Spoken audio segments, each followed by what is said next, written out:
下官全知溫州軍府使歐陽寬率闕稅使孫玉、營田使張威、永嘉令王翦拜見司空。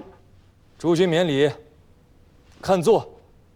下官等月前便接到了中书的札子，知晓司空要驻节溫州，早早也做了些準備，却是不知具體日期，故此未能迎候司空，實在是失禮的緊。哈，萬望司空恕罪。哎，與諸君無干，是我來的倉促孟浪。大王命我為東南行營官軍容使，全6州轉運使。現下有一樁緊要政務，還望諸君能戮力相助。司空儘管吩咐，下官等必當竭力報效。我等必當竭力報效。球穴猛疾，洪水泛濫，斷了大軍糧道，前線將士斬頭立血，總不能餓着肚子去殺敵吧？如今急需籌措10萬斛糧秣，運往軍前，還望諸君能助我呀。司空恕罪。溫州治下有长平倉1座，現倉4座。1個月前剛將收上來的秋稅借往西府，所餘倉儲也於10日之前借往軍前。如今州縣上下只餘下備給口糧，不足500斛。下官今日回去便命僚属，將粮食装車送來轉運司，報效於司空。500斛，1州之地，何以如此窘迫？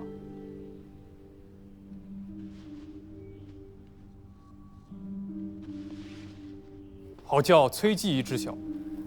秋糧借都之後，溫州各處糧倉尚有餘糧78000斛，據已於7日之前借予6州都轉運司。啊！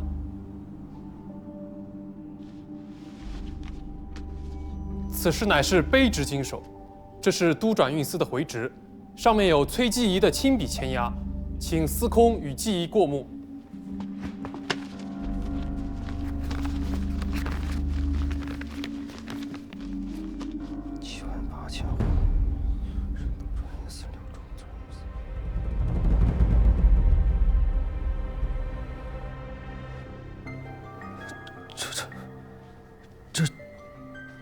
却要從何說起？崔繼儀此言何意啊？崔某從未見過這78000斛糧食，更不曾據聞回執啊！不曾啊！崔繼儀，此事乃是王某經手，這回執也是繼儀當日當面交予王某的。繼儀何敢當着司空與諸位上官的面打誑語？明明無此事。78000斛糧食，那是一座米山，崔某何敢輕忽？7日之前，貴縣確實借來了一批糧食，確實只有1800斛，哪來的78000斛啊？崔繼儀，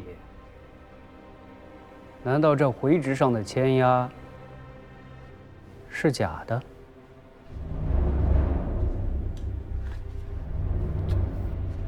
這簽押，將這個貪沒軍糧的賊子給我拿下，收押。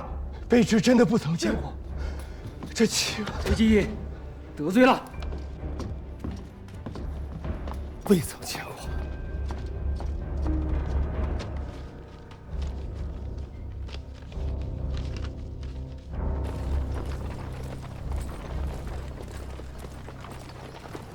是不是有些太容易了些？怕了？倒不是害怕，只是觉得這9郎君未免太輕信了些。那回執既是真的，他為何不信？如此冒信人言，這位郎君未免也太草包了些。久聞這位豫章郎君的大名了，無論他是真信還是假信，鐵證如山。本官倒要看看這位在中原汴梁首任节帥的少年英雄，到底有幾分斤两。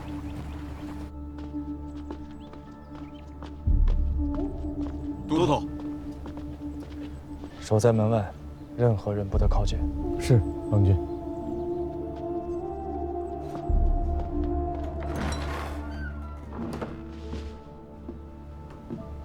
郎君，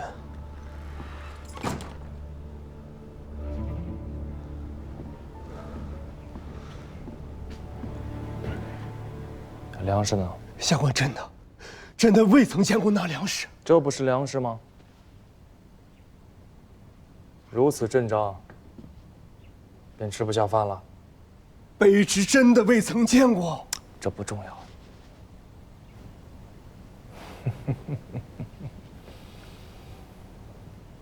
重要的是，温州的这批官已经要不得了。郎君，知道他们在说话。那不然呢？坐。那可是78000斛粮食，眨眨眼睛，便消失无踪影了吗？温州的这帮城狐射鼠有几分能耐，我不清楚。可你崔子谦有几分能耐，我自问还是知道的。郎君知道，下官是个谨慎的人，7、8万斛的粮食，如许大的数目，以郎君的仔细，势必要亲身验看核准。未得郎君允准，下官岂敢擅自在回执上签下落笔？不敢。然而，回执上却是下官的亲笔，难道转运司里有内鬼？他们敢如此大胆，想必是有恃无恐，手脚做得細密，即便去查，一时间也未必能查得出来。若是神官狗在，便是好了。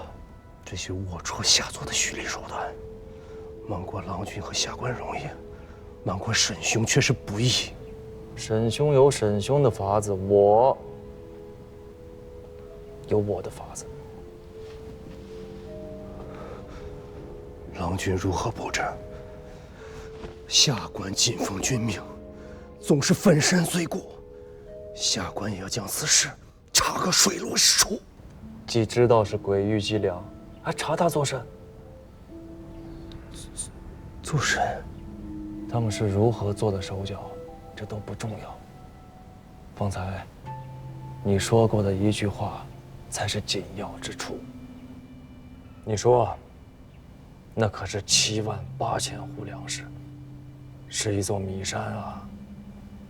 可這麼大一座山，他們會搬去哪兒呢？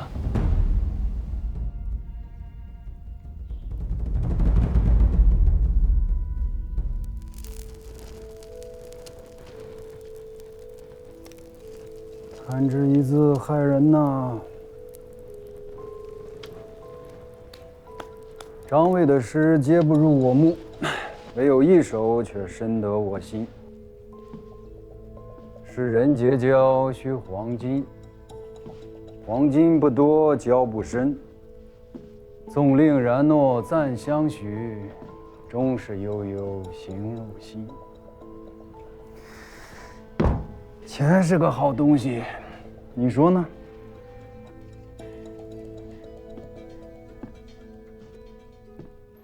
一州治所之內，米店關張停對，民人連有饥色，這說明什麼？溫州缺糧。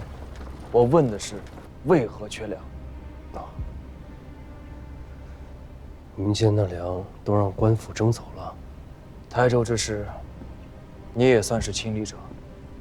先徵後糧，田土兼併，這是何等惡政？可你見到有米店關張停對嗎？也是，便是台州，民間也還是有糧的。可溫州這裡，不僅民間沒有糧，連官倉也只有500户存粮。难不成这些粮食长了翅膀自己飞走了？不能飞啊！是啊，是啊，这手脚是7日之前做的，在没有拿到你的亲笔回旨之前，他们敢将这些粮运出温州吗？断然是不敢的。那拿到回旨之后，敢运了，但运得出去吗？运不出去。连日大雨，水路断绝，再加上海风肆虐，军粮都运不过来，他们自然也运不出去啊。粮食还在温州，会藏在哪儿呢？粮食受了朝会霉变，因此存粮的地方必须干燥通风，而且不能有虫害和老鼠。这么多粮食，寻常的米店、粮仓根本存放不下。温州左近能存下这么多粮食的所在，有2处，一处是官府的昌平仓，另一处博弈坞的战仓。正是。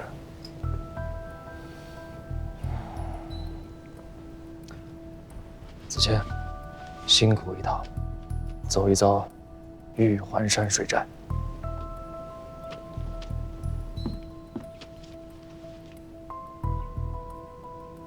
水师罗胜，我要借兵。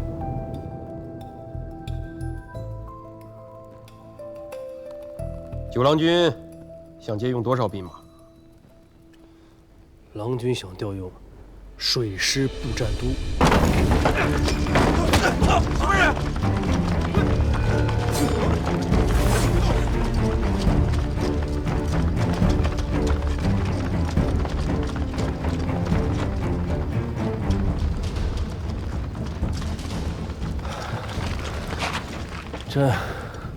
这许多间店铺仓储，怕是要等明日天亮了再来搜检。等不到明日了。提取方在哪？那边。带路。走。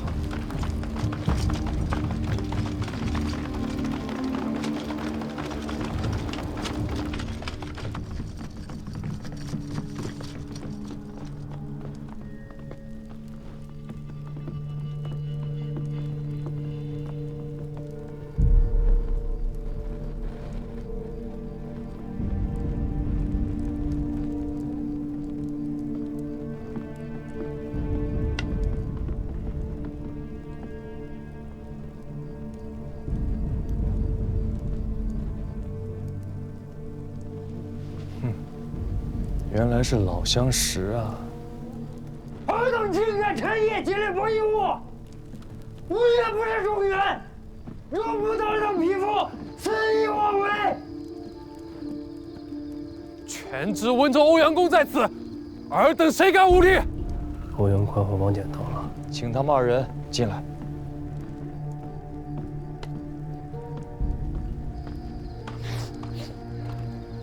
传九郎君军命，请欧阳明府与王县令入内叙话。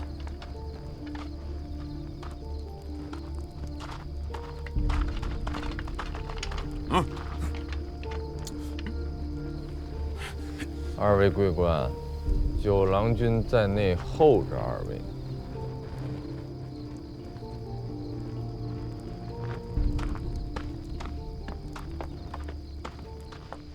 九郎君，这什么意思？欧阳宽，你这是与我说话呢？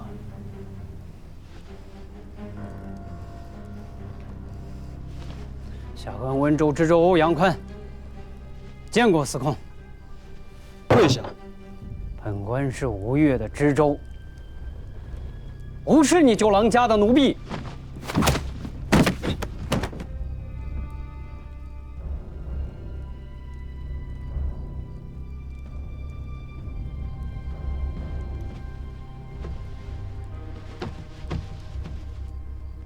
司空是国家宗子，何以无故折辱大臣？郎君，他毕竟是亡命奉主的封将之者。那这样，我問你一件事兒，你若如實回答，今夜或可免你一死。你程昭月給了你多少錢？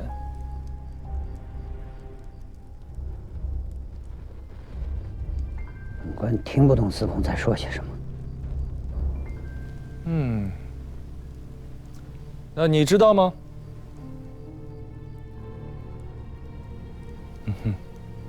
也不知道。崔继义，下官在。那就去山岳社专处去看一看。诺。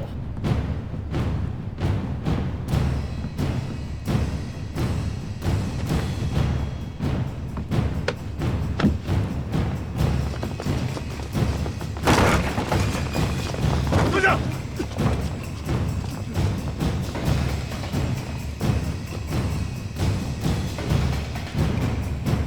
拉开！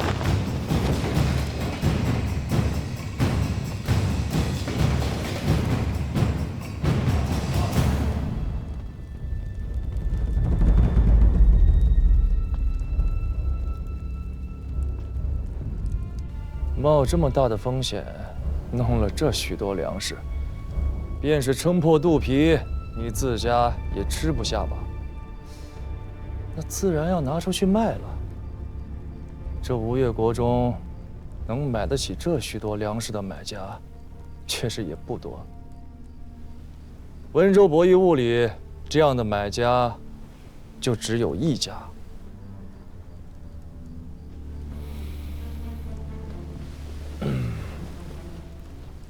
我再給你一次機會，你到底拿了多少錢財，值得把自家性命都搭進去？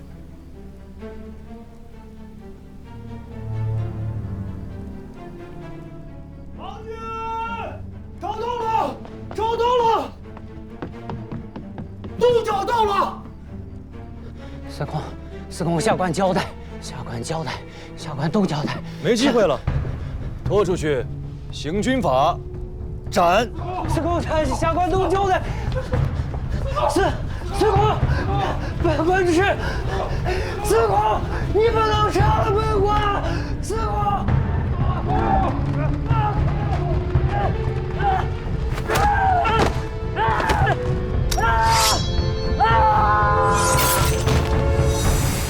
自永德江入青田溪，经西溪、漂溪、长溪。在寧德登岸裝車，直送軍前，務必在本月初9日前拿到提舉公事司神管溝的會旨。若誤了日子，郎君軍法森嚴，仔細你的腦袋。是。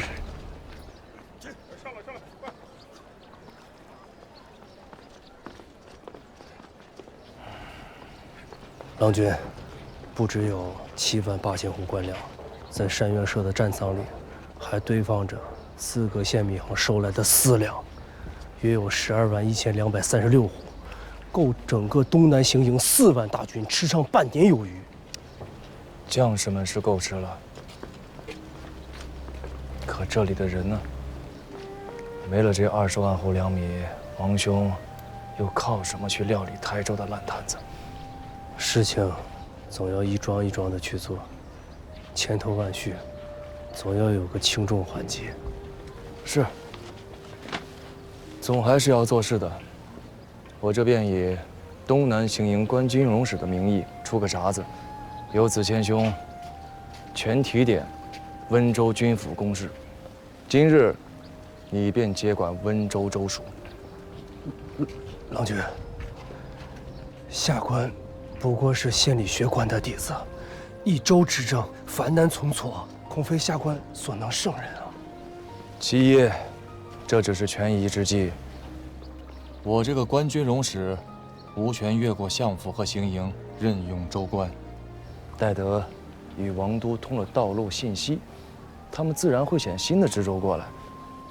其二，如今前方在交戰，溫州乃是6州都轉運司所在，不能沒有總攬州政之人。其三，本地的官我信不過。我信得過的，王兄和相府信得過的，皆不在此處。相较之下，我寧願信你。有2件事，你要牢記。第一，我不管你愛不愛錢，都不許於此時此處伸手。第二，我不管你用什麼法子，或者我也不管你有沒有法子，溫州4縣之內，絕不許餓死1人。否則，我能砍掉一個知州的腦袋，你的腦袋，我想砍就能砍。下官定不負郎君所托。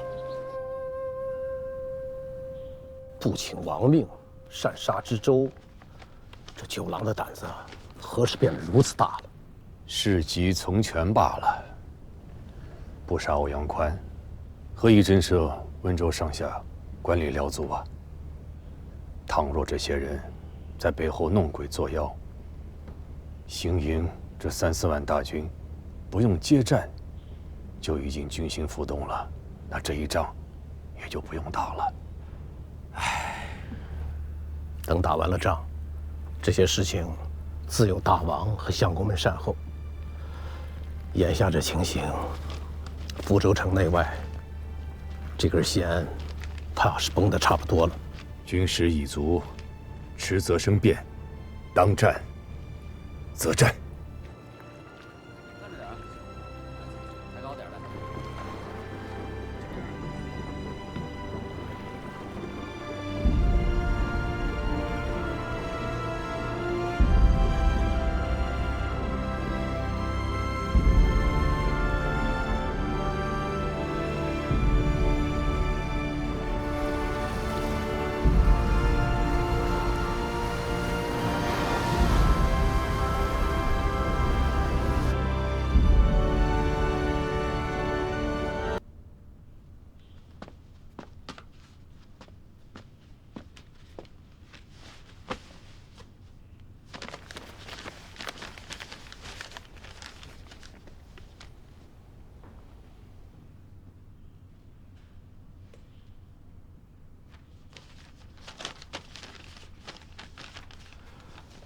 謝大王，臣奉教。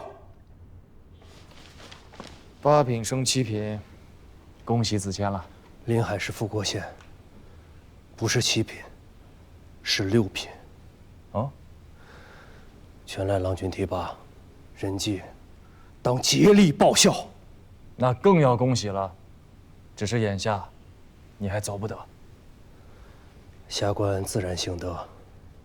长樂府那邊戰事方悍，轉運司這裡事務紛繁，千頭萬緒。崔某縱是再不成人，也不能於此時棄郎君而去。說來慚愧，下官讀了這些年聖賢書，臨到辦事才知道，伐國不與謀書生。在郎君幕府這些日子裡，於治政用事，實在不及沈兄於萬一，卻僥倖得了這樣一個大便宜，越過了沈兄去。人紀心裡有些不安啊。倒也不必不安，沈兄是國士，他不在意这些。謝郎君。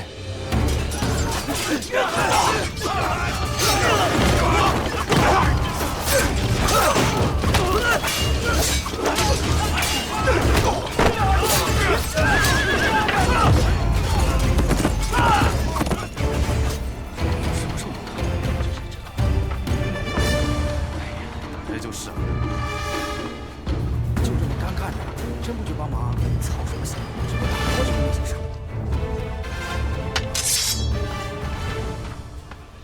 陆远珠，你若再不上阵，我便一剑剐了你！广公，您就是把我们这些人都碎剐了，小人们也不敢违了都头的将令。臨行之時，都頭交代得明白，小人們的這趟差遣就是保護管溝的安全。您身上但凡掉了一根毫毛，哎呀，我们這些人腦袋都得跟着搬家呀！聽你家都頭的，管個屁用！聽他的，這一戰能打得贏嗎？你沒看見我們的水師叫賊人堵在了灘頭嗎？敵人全都披了甲，我們的人都沒披甲，要上了岸才能披。水師若是上不得岸，這一戰怎麼打都是輸。一旦水師上了岸，我們才勝券在握。帶着你的人往那裡衝，只要引得敵人的甲士回兵，我便記你一大功。哎呀，不是我們不想打呀，立戰功誰不想呀？但是違了都頭的將令，一家老小的性命都沒了，天大的功勞也沒處消遣去，是吧？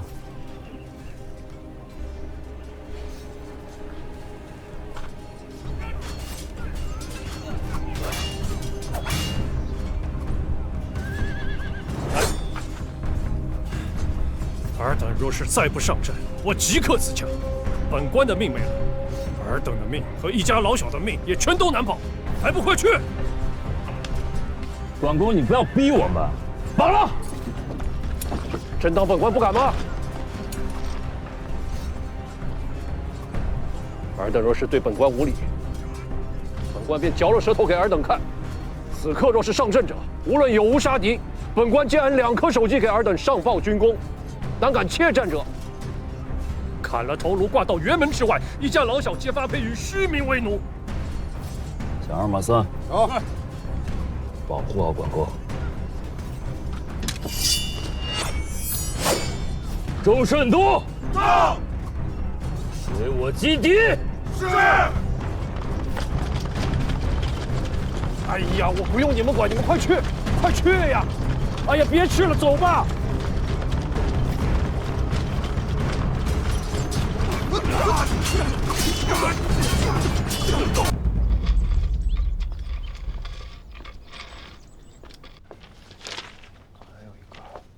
下官6州轉運副使溫州知州慎文琪見過九郎君。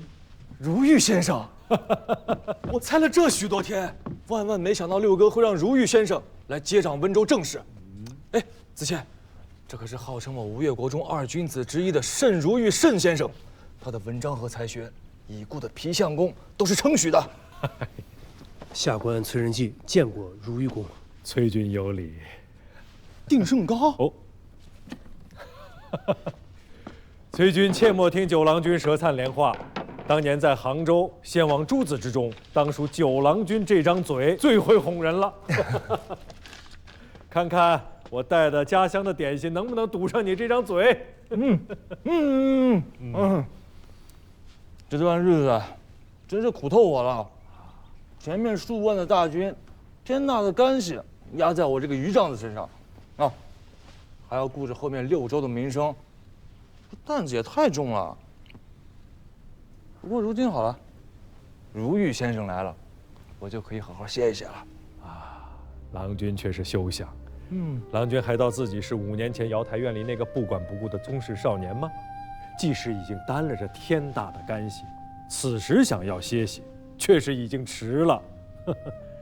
便是戰事終了，江東南面的行營撤了，郎君也自然會接到新的差遣，還想似往日那般無憂無慮，怕是再也不能了。先生容我片刻歡喜，又能如何？這般時辰也太不唏噓人了。還有，州縣的這些華官胥吏，實在是一個讓人省心的都沒有。你稍稍鬆鬆眼睛，便能弄出來一大攤子爛事來。啊，先生知道，我素來不是個勤快的，可這段日子，我是連大口氣都不敢喘呀。真不知道王兄這6、7年的時間是如何熬過來的。一家有一家的難處，一人有一人的做法。大王明銳剛憲，奸邪小人不能欺之。所謂水至清則無魚，人至察則無徒。看得太明白，便難免會事必躬親，日子長了，難免於聖功有損。誰說奸邪小人不能欺之？那程昭月分明就是奸邪小人，害了大郎兄不說，還要置先生於死地。那如今不也好端端做着內都监使嗎？做了官還要做生意，将一個州的糧食全都賣光了，壞了4個縣的吏治啊！王兄，不照樣是信重任用，哪裡有明瑞剛憲的樣子？你殺了歐陽寬，朝廷中枢亂作了一團。1日之內，御史台10幾位御史彈章連上，參和你跋扈擅殺，專權任性。大王七郎君與中書諸相公皆壓下了。倒是你自家，为何連封自便的奏表都不肯上？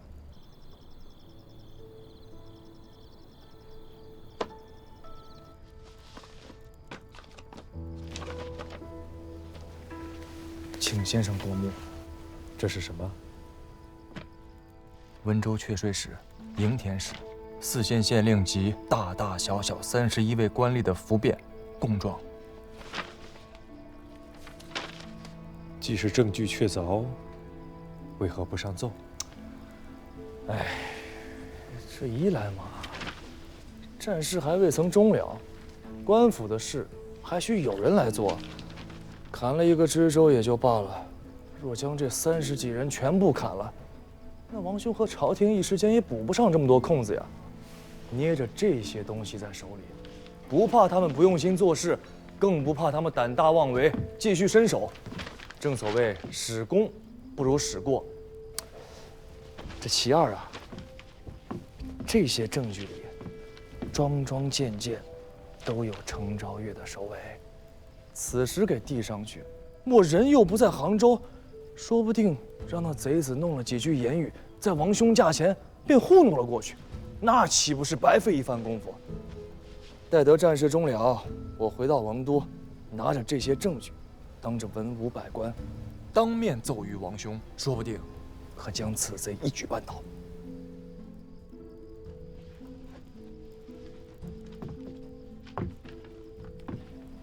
先生以為不妥？郎君籌算的固然精當，卻須知這世上有些事情不能光算別人，也須算算自己。算算自己？郎君眼下的差遣是東南行營官軍容使、6州都轉運使，提舉行營糧秣甲賬輜重公事。山岳社的使是屬戶部，博弈務該官。程昭月是內衙都監使，屬上統軍師胡令公該官。郎君越過胡令公戶部博弈務來管這些事體，奏請過大王嗎？我是大王親弟，內衙馬步軍都指揮使。郎君攻擊程昭月是為了私事還是國事？那自然是國事啊。私事才論兄弟，國事無兄弟。程昭月不過介選之際，福州之戰，才真正干係國運興衰。郎君是宗室，是先王之子，當知社稷福祉，在個人恩怨之上。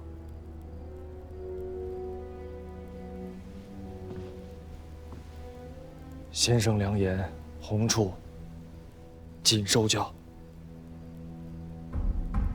白夏浦大捷後，吳越軍乘勝追擊，與城中守軍夾擊南唐兵，唐兵潰逃，李仁達歸附，福州歸屬吳越。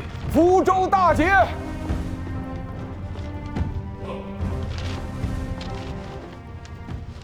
大王，福州大捷，唐軍敗退建州，福州守將李仁達上表自請歸附，江東南面行軍800里，路不報捷。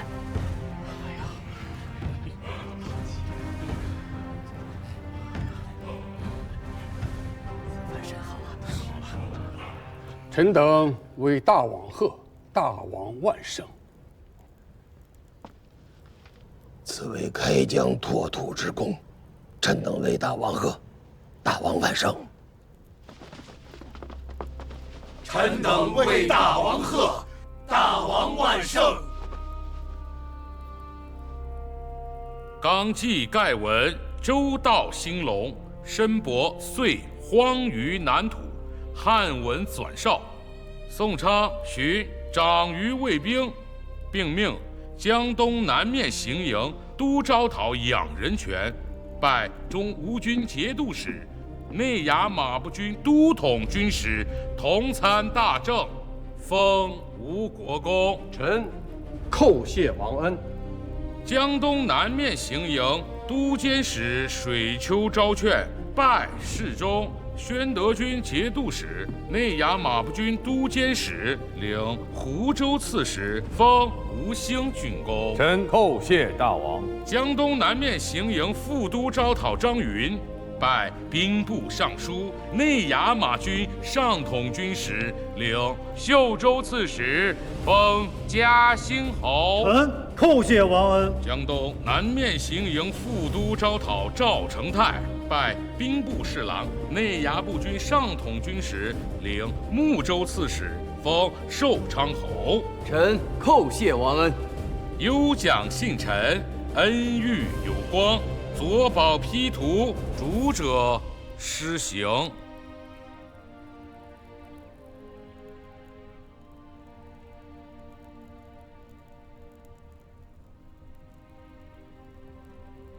大王，此事不公，此战提调三军，阵前奋勇，功在仰帅，督监各部，使将士用命，功在水丘，坐镇温州，总领大军粮秣、甲仗、辎重转运，使前线将士无饥寒之忧，功在九郎军。如今诸将皆有赏赐，唯九郎军不赏，乃无是理。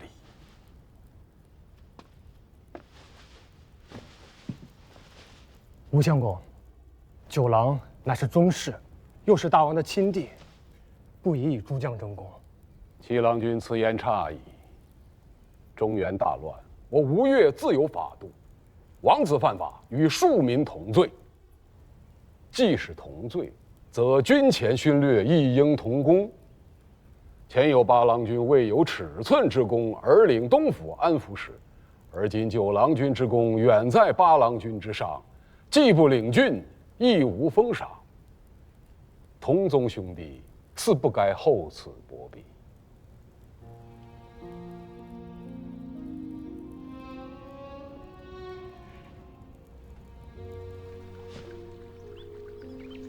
难道是因为九郎君这一路上参的人太多，又讹了郭大参，未免树敌过甚，这才要压一压的？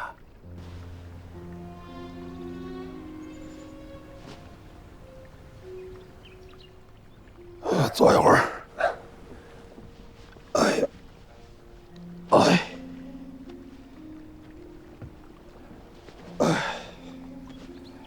父亲啊，父亲也不必太过的恼怒。水丘那个湖州刺史不过是虚应的故事。大王昔年许父亲出镇湖州，那是时任不一样。咱们这个小大王啊，人小鬼大。拿这个空名头的湖州刺史敲打老夫呢，多好的事情！老夫至今没上请罪表彰，他这是心里记着仇了。明明知道这个刺史的头衔挂在老夫的头上，偏心装作不知，施然给了水丘，这纯粹是恶心人呢。难道父亲还能与大王去理論？怎麼論啊？人家自家兄弟立了功，卻未受賞，我一個混吃等死的老頭子，無非就是拿走了我一個虛名的刺史罷了，怎麼有臉去跟人爭個上下？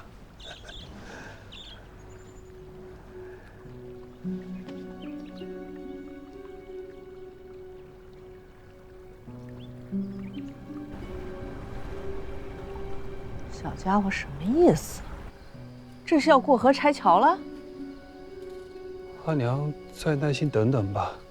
啊，六郎那边未必能拖到过年了。你倒是会胳膊肘往外拐，你別净想着那邊是你的親兄弟，那真娘也還是你的親妹子呢。兒子這個月內跑了2遭琉球，1遭3夫妻，還不是為了給真娘置辦妝奁？還說不往外拐，淨想着往外給錢了。那邊的聘禮呢？你們這些小輩啊，心裡邊沒個成算，日子依着你們過，非過得精窮不可。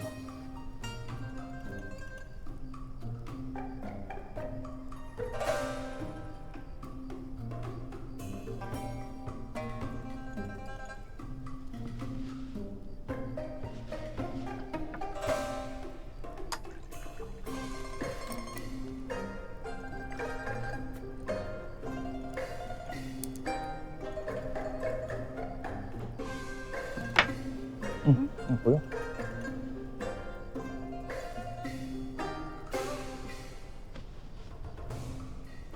几个月不回来也就罢了，我也是能理解。回来了也不搭理我，那还回来做甚？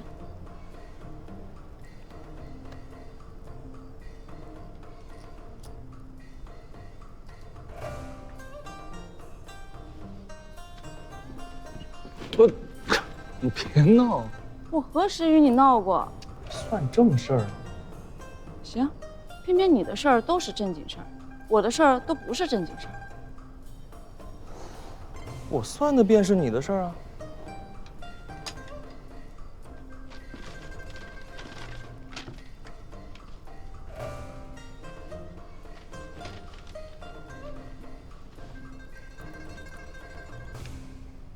這與我有什麼關係？我算的是要管你娘要多少嫁妝。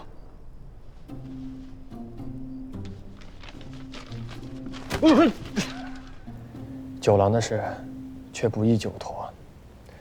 吳相公倒是好敷衍，黃龍島的娘家人，卻不是什麼好脾氣的。台州的事，九郎立了大功。不要說一人10人刺史，就是上司再後些，畢竟是姑的親弟弟，外人也說不出什麼來。姑想再等等，還是想等程昭月把那50萬戶糧食湊齊，讓九郎上任，不至於為那爛攤子為難。說來也是，這程昭月如此下血本，也不就是想外放一任10人知州，其實也不算什麼過分的。官爵乃國家公器，哪裡是可以買賣的？一個空頭的內都監使也還罷了，親民官、領土治民，那是朝廷的臉面，斷不容他這等商賈人士。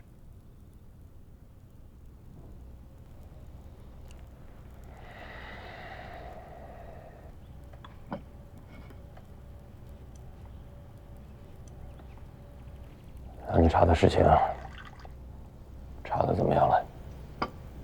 差不多了，只是怕他警覺，何承訓那邊先沒有動。我要打草驚蛇，待他辦完這樁差事，與何承訓一併拿下。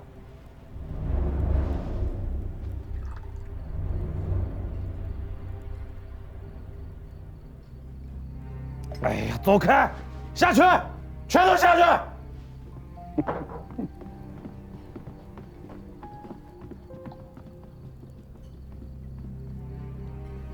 我都不急，你卻急個什麼？這一陣子，眼皮一直突的跳，一閉眼全是黛月那張血肉模糊的臉。這又有什麼大不了的？你若實在不安心，程某倒有一計。可解都江之憂慮。婉兒過來。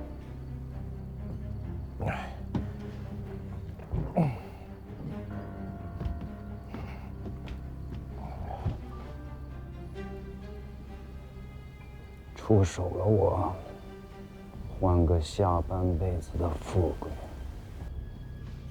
說什麼呢你？做着這許多事，我還跑得掉嗎？真當殉前的是菩薩轉世，那是吃人的海龍啊！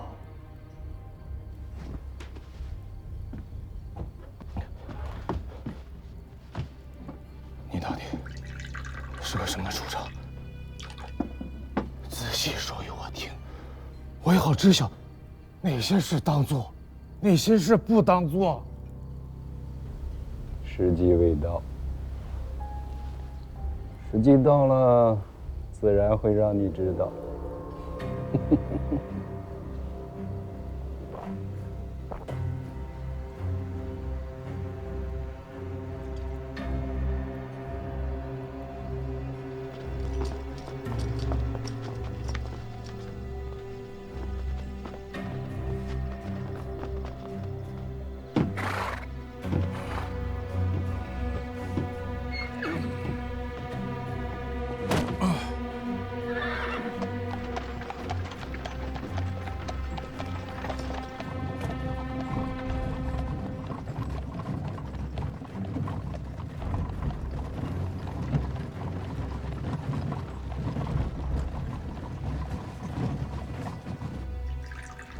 衡阳宰牛且為樂，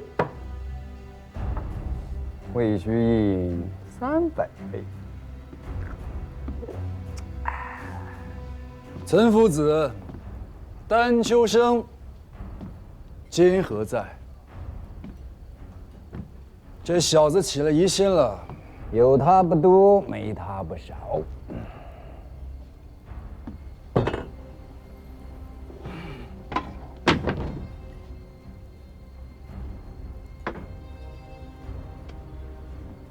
你如此謀劃，是要謀權，還是圖財？都不是。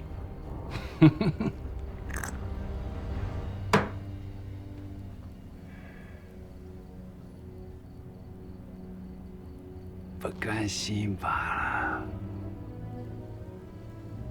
換作是你，他們兄弟幾個把你當豬一樣養着。眼看着就要過年了，不拼個魚死網破，還要待宰不成？你玩得太大了，小心駛得萬年船呀！這吳越錢家，沒有一個是傻子，便說是那個小九郎。在汴梁之時，也是頭角崢嶸的，不是個好鄉人。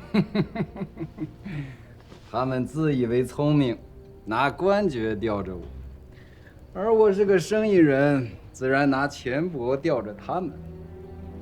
50萬戶糧食拿不到手，他們不敢動我。所以現在，什麼時候動手，我說了算。你這又是在作什麼妖啊？大半夜不睡覺的，跑我這兒做什麼？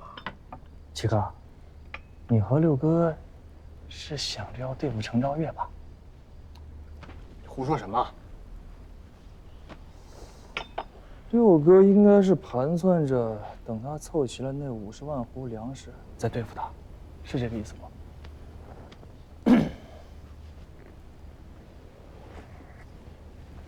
哎呀！我這次來呢，是想請七哥向六哥帶禀。若真是為了此事，大可不必再等。那山岳社是買賣家，既不屯田，也不種地，那50萬戶糧食，朱宗還是要出在朱身上。弟弟有個更好的法子。什麼法子？你们果然是要对付他。主郎，郎君，亲卫第一都指挥使何承训求见。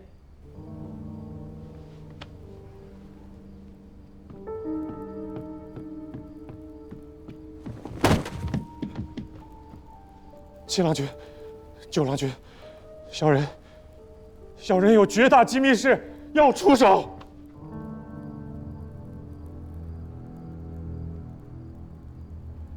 小人要出手内都监使程昭岳。你胡说什么？一个小小的都头，构陷国家大臣，你不要命了？小人万死不足惜，指望两位郎君听完小人的话。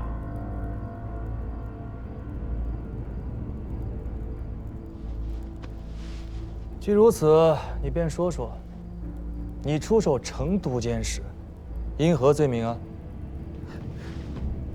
小人出手程昭岳，火焚内库，谋害先王，戕害宗亲，3项大罪。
何承训固然是个小人，可他手上好歹有个亲卫都，戍守皇城，职分紧要，又身晓诸多密事，你何苦逼反了他呢？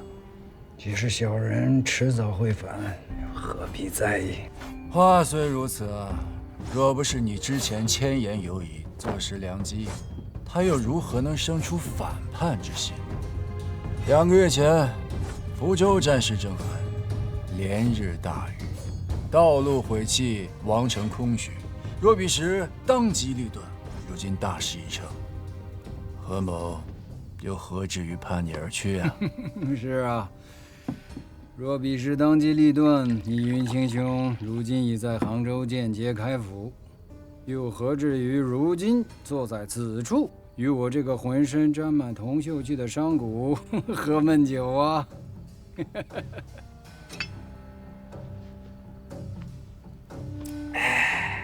前言有意的不是程某，是坐在金陵城裡的那位唐天子。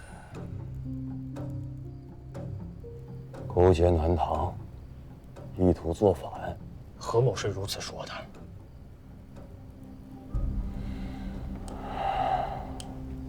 此事說不通啊！勾連公卿氣烈，賄賂公行，為了掩蓋行跡，竟然連夜火焚內庫，致使先王薨逝。此等大罪一旦揭開來，莫說他沒有根基的一代商賈，便是國中根基深重的公卿士族，也難逃族誅。正是因為他是一介商賈，不是什麼公卿士族，此事才說不通。數月之前台州案發，孤當時便許了他浙東營田大使的差遣，其權勢威服可比肩宰之，經濟之力更是不可勝數。在商人的心裡，錢比命要緊。这金陵到底许了他什么呀？强兄，你我不过是一介商贾，商贾为何为四民之末？程兄，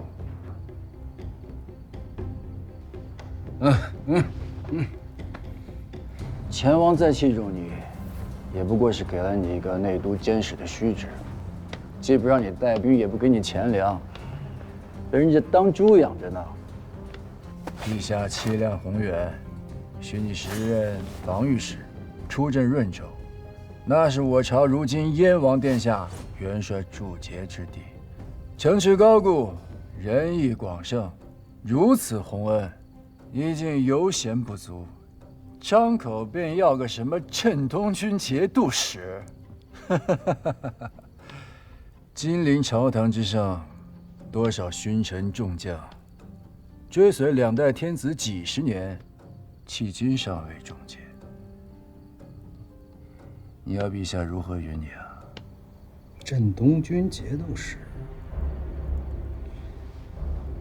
镇东军节度使，啊，记起来了，镇东军节度使，那已经是2个月前的价目了。云清兄，这是官仆，是要押输赢的。福州之战，唐军胜了。吴越国中人心崩坏，到那時，莫要說一個潤州防御使，便是再低一等的團練使，程毛也要感激涕零，叩謝天。可惜呀，你們不爭氣，福州城下一場大敗。金陵天子聲望有損，吳越國中局勢穩固，前世兄弟聲威正盛，讓程某於此時逆勢而行，區區一個鎮東軍節度使，自然遠遠不夠。那你要什麼？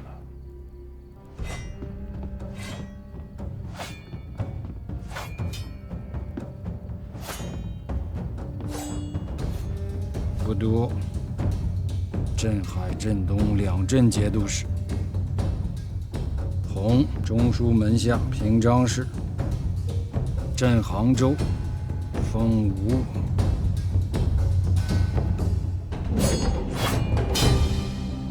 一舞劍氣動四方，天地為之久低昂。雲清兄，如何？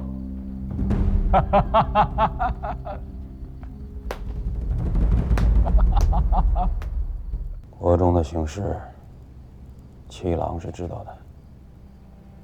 幾個月的戰事下來，府庫幾乎為之一空。大戰得勝，固然是幸事，可是犒賞三軍，卻又是一筆大花費，錢糧從何處來啊？這幾日，幾位相公大餐，頭髮都白了一半。九郎揭開了台州的案子，固然是一時痛快了，可想填上這個窟窿，50萬戶的糧米是免不了的。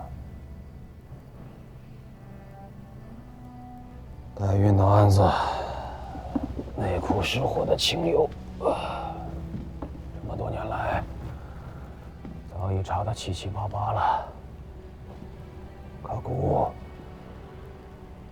卻一直忍了。午夜夢回，多少次姑夢見父王，父王質問姑孝悌何在？為人子者，不能報父母之仇，那還算是人嗎？大姑還是忍了。山岳社每歲為朝廷庫藏捐輸糧米25萬斛，銀10萬，絹10萬，善財難捨呀。姑這個吳越的大王，舍不得這筆錢。不宜有決策。程昭月這賊子，若是能拿出50萬斛良米維護天上台州這個窟窿，這杀父之仇，此生此世，姑不再与他計較。不孝的是姑，与你等无干。王兄，何至于此？可如今却是不成了。杀父之仇，姑能忍；叛国之罪，姑却不能姑息。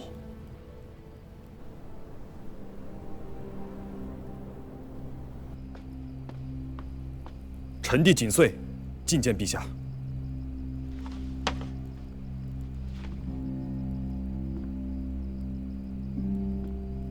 弘济自润州的急报回来了，南边的事情这2日便有眉目了。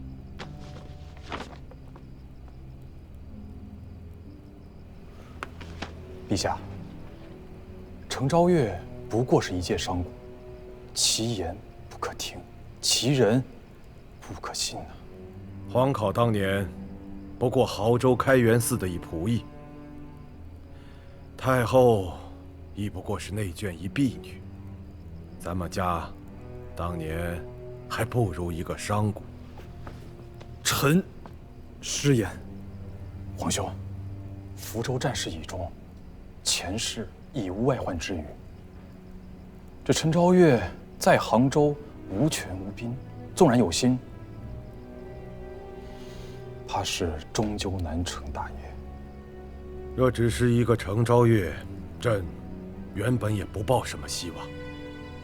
誰叫他錢家出了一個不安生的余障子，鞭笞縣令，凌破士紳。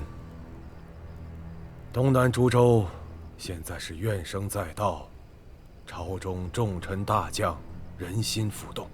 程昭月此時居中聯絡，或以惠行，或以恩施。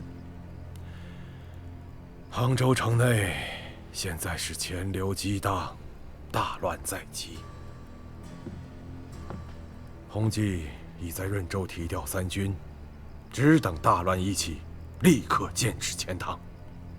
是時候跟吳越這個老冤家算算明賬了。卻不知這程昭月說反了哪一位？旁人倒也罷了。上統軍使胡進思是3朝元老，親信部將遍布吳越軍中，有他的元首，弘濟和程昭月的這樁買賣，10分倒有8、9分能成事。若真天遂了人願，這個節度使，朕給他程昭月又有何妨？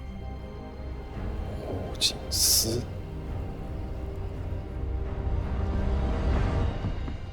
父親，7郎軍和9郎軍半個時辰之前叫開了通越門，聯袂入宮。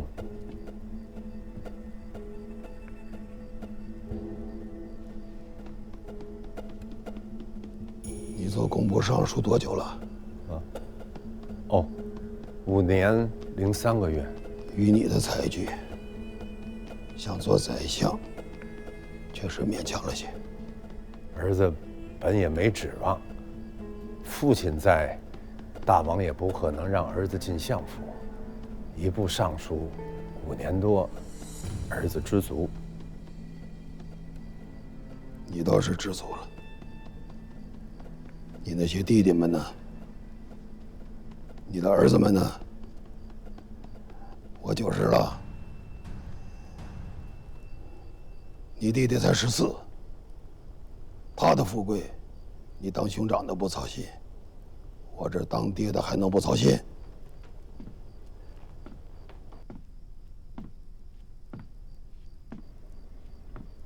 亂世偏安，贫賤未必是禍，富貴也未必是福。父親，不要学那些文算错大，看见把刀就要念阿弥陀佛。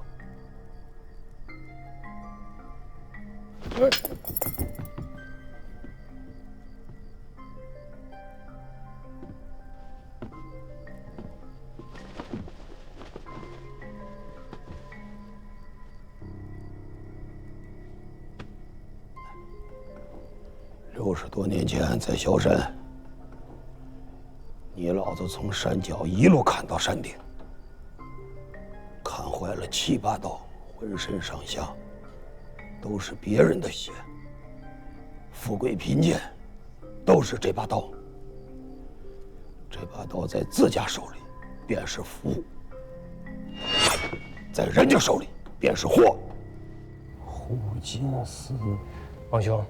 程昭月一介商贾不可虑，然则胡金丝乃是跟着阿翁一起征戰天下的老臣，久在军中，威望卓著。虽說這些年來不曾出點外軍，然則軍中眾將皆曾為其部屬，還兼着內衙軍的上統軍事。此老若是與程昭月互為表裡，聯手作亂，王都之內歷史便要掀起塌田大亂。可臣弟怎麼都想不通啊！胡俊思，軍中元榮，3朝元老，與程昭月暗中勾連，圖謀逆反，這總得有個緣由吧？胡俊思一把年紀了，與吳越前王家3輩子的交情，竟答應你去趟這趟渾水，為了一個史相的虛名。中原換了10幾個天子。在程某看來，天下之事皆是買賣，有買就有賣。為了富貴權勢，子弑父，弟殺兄。石敬瑭更是連燕雲16州都賣與了契丹人。3輩子的交情，3輩子的交情，3輩子的交情又能如何？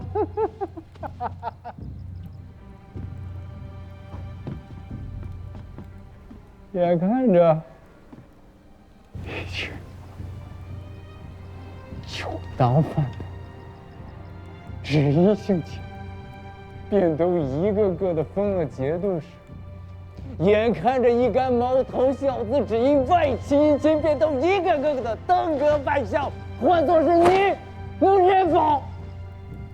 胡進思雖名節高，但始終不得見荊節，亦不得入相府，日子久了，相生怨懟，又有何想不通的？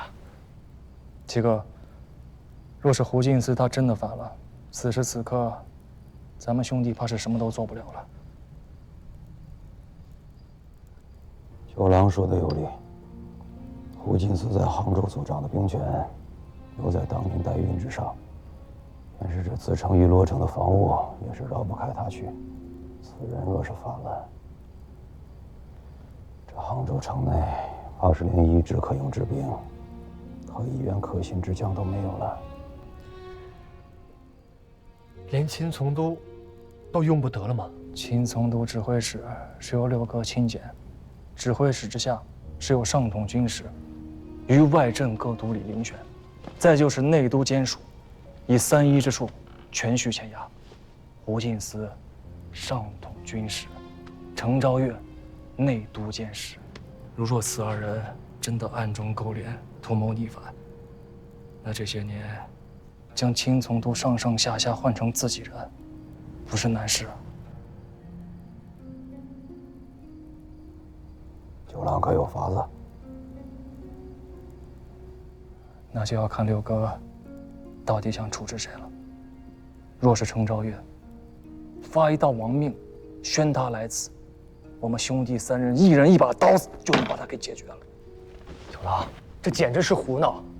王兄乃一国之王，7個倾倒险境，那七哥说个法子。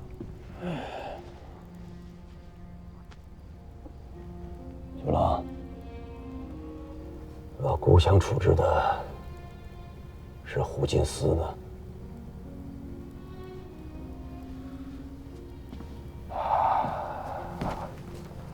那臣弟也没法子了。胡令公的年岁，比咱们兄弟3人加起来还多30多年啊！地里的这些花花肠子瞒不过他。而今之计，是要想个办法将钦总督和钦卫都给调出去，暗中指挥姑父、水秋公、养元2位大参，再就是武伯父，请他带着仪仗嘉甲入子城亲王。差不多有700-800人。胡令公若是真的反了，率着兵打进来，那臣弟就带着这700-800人跟他亮刀子。胡令公也是90岁的人了，说不准一口气没上来，那6哥便还是吴越的王。那若是臣弟要是没撑住，在父王那儿也能替2位哥哥打个前站。调亲卫亲从6都出子城，以什么名义？还得是程昭元，私藏器械、甲仗，沟通帝国，命钦从都和钦卫都将他的宅子给围住，缉拿归案。既然各级军校和程昭月有所勾连，你若去拿程昭月，他们又如何肯去？程昭月不是胡令公，他没带过兵，未曾上过阵，纵然在军中广施财货，那也只是卖法施恩。军令骤下，就算有1、2死士，也一时难明虚实啊，总是要乱一阵子啊。只要不给他们串联鼓噪的时间，以快打慢，将他们给轰出子城，到时候北门、通越门一关，内外之事一成，他们再想回来，只能爬城墙打进来了。那胡进思这樣的3朝老臣都靠不住，你又如何知道這宗親和戚烈能站在大王這邊？七哥呀，七哥，若是真的讓賊子得逞，那倒霉的不只是咱們家3個，整個杭州城裡姓錢的，跟咱們家有姻親的，一個跑不掉。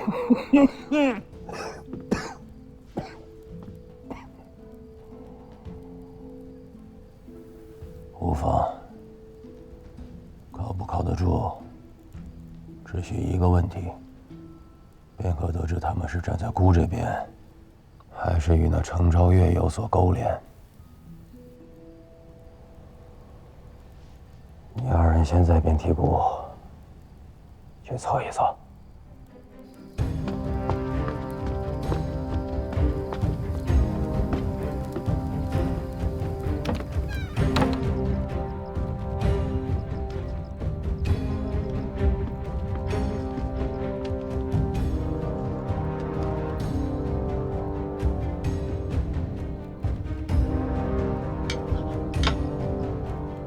当今的這位前王，心胸手段皆是有的，才智計謀亦是不缺，只是年少繼位，少經搓磨，又因着代運之事，難免多疑善猜，在他心裡，其實誰都信不過。你便是算準了此事，才敢如此弄險。他繼位之後，第一個打壓的便是宗親。又因着代運之事，捎帶着連外戚也都防着，自家人不敢用，便只能用我這個外人。這5、6年的光景，欽從3都、欽衛3都，海一樣的銀絹祿米、錢財貨物散出去，也就將弄成今天這個局面。就算是你將內衙兵校全買通了，如今這局面，他們便能跟着你提着腦袋造反嗎？哼，自然不能。這許多的財貨花銷，我程某無非是買2件事：其一，讓前王心生忌憚，關鍵時刻不敢信用他們；其二，我做了5年多的内都监使，实实在在用出来的死士不过7、8人而已。即便是这7、8人，我也用不着他们冒死去攻打瑶台院。开门？不错，正式开门。只要到时候他们打開通月門，放我的人進攻城即可。好大的一樁買卖！云清兄，如今信了吧？这筆大買賣，程某的本金固然不多，官鋪的卻是一個勝率，4兩撥千騎。宗室不可用，外戚不可用，如今來禁軍也不敢用了。王宮裡這位小錢郎，如今有誰人可用？大概只剩下他那2個好弟弟了吧？浙東營田大使，大王的意思是在台州设浙東營田使司，統一提調明、台、溫3州的營田農桑事。各州自有營田司在，為何要設3州營田大使？台州、溫州營田使都壞了事，營田司內的貪瀆情弊也需查辦明白。這2個官署，怕是都靠不住了。營田大使名爵過重，大王主意何人？我奉王教，來問一問相公。溫州知州慎溫琪，內都監使程昭月2人，哪一個堪為浙東營田使？這還用問嗎？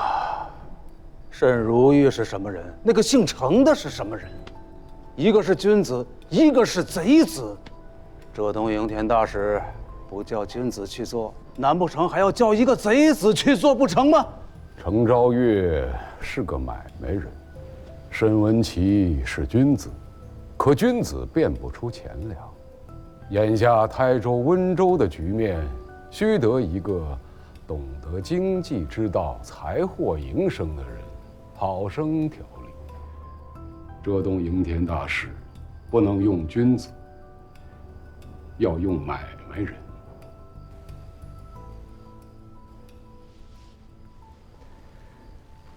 喏，这些年我訓練了300死士，如今皆已潛入城中，藏身於山嶽各個方寺之間。只要通月門一開，我便率他們直撲瑤台院。親從親衛6都，不奉王教，不敢擅動。再加上這些年我下的功夫，花出去的財貨，此城之內可保無虞。到時候，福晉司將率假甲赴蕭山大營，以上統軍使的身份，號令東西兩府不得妄動。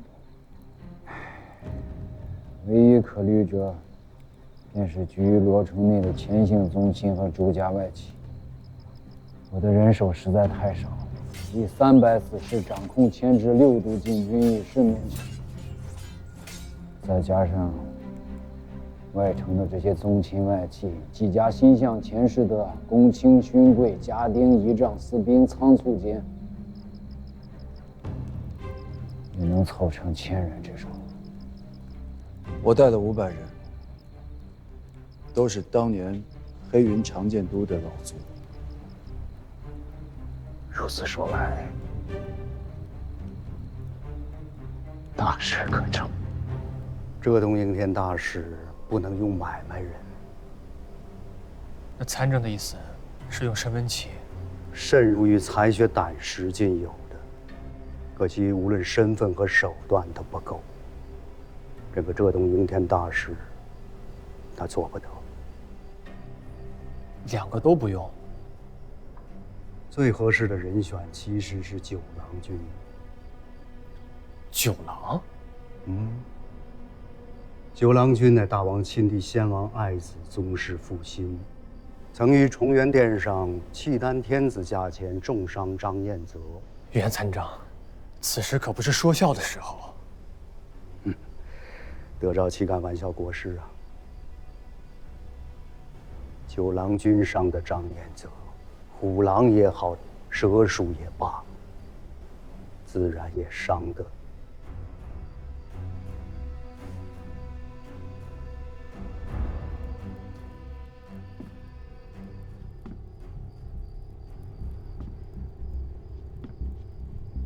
是大王派你来问的？洪处焉敢伪传王教，誆骗水秋公啊？你是不敢，大王敢啊！备马，我要进宫。走。